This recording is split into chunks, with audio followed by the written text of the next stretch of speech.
संगति के पीछे मुझे एक छोटी सी कहानी याद आ गई। एक नगर था, बहुत धनाढ़ लोगों का नगर था। उसमें एक सेठ जी रहते थे।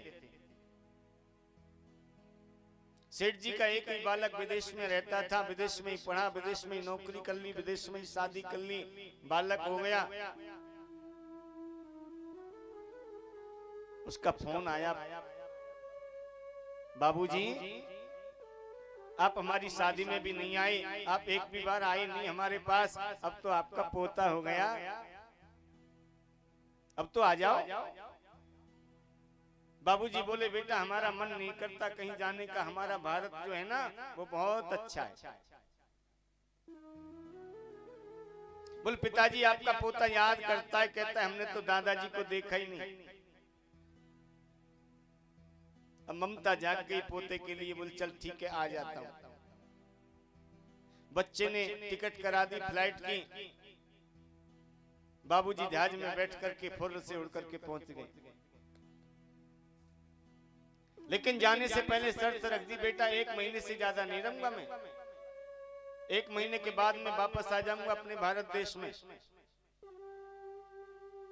ठीक है। लाला जी 1 महीने रहे विदेश में। 1 महीने के बाद में बोले बेटा अब जाना चाहते हैं, मन करेगा तो दोबारा आ जाएंगे।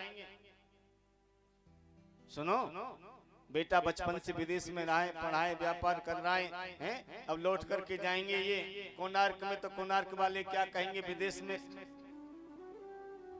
उसने क्या किया, अपने पिताजी को सोने की घड़ी बनवा दी,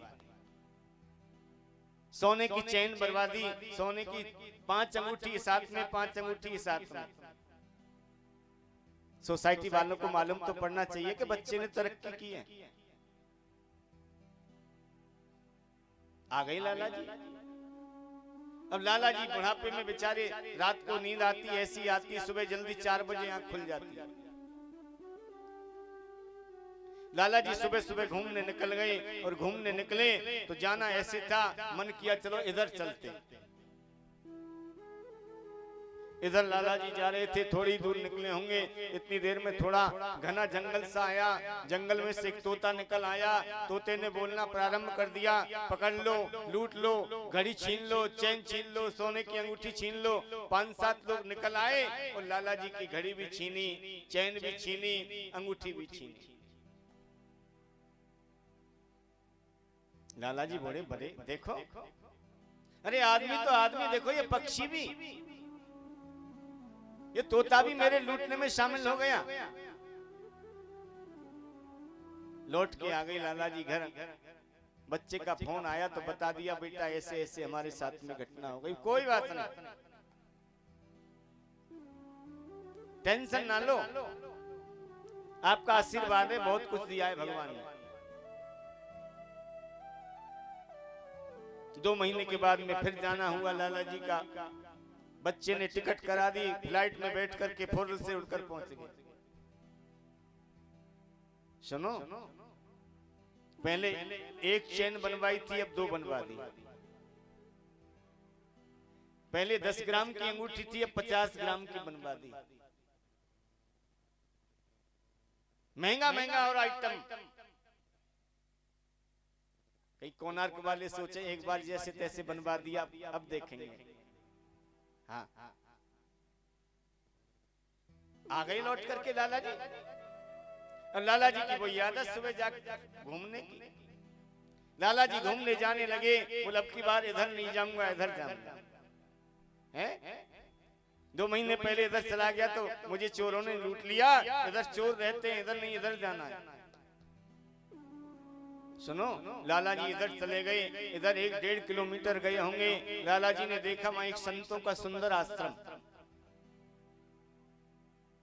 उस आश्रम में बहुत अच्छे वृक्ष लगे हैं और एक वृक्ष पर एक तोता बैठा है।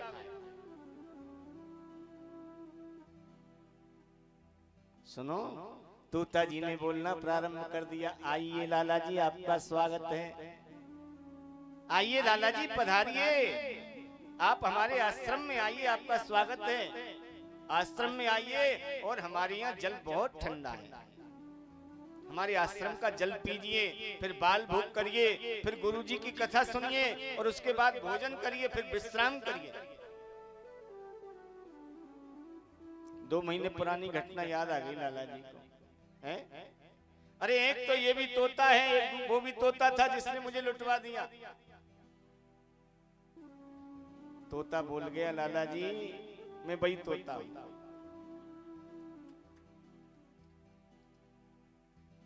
मैं वही तोता हूं 2 महीने पहले जिसने आपकी चैन अंगूठी सब लुटवा दी थी। लाला जी बोले, भैया तुम्हें तो बड़ा परिवर्तन आ गया है, क्या बात है?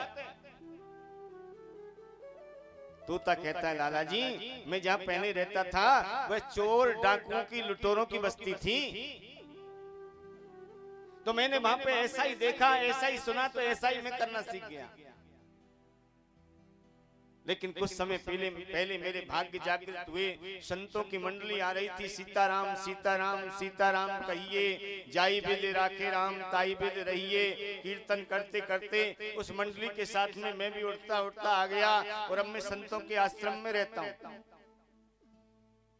लाला जी यहाँ तो सुबह 4 बजे से कीर्तन होता है, हरी चर्चा होती है, तो मेरा व्यवहार बदल गया, मेरा संग बदल गया, तो मेरी प्रकृति बदल गई। अब मैं चोरी चकारी सब मैंने छोड़ दी। कहने का भाव क्या है?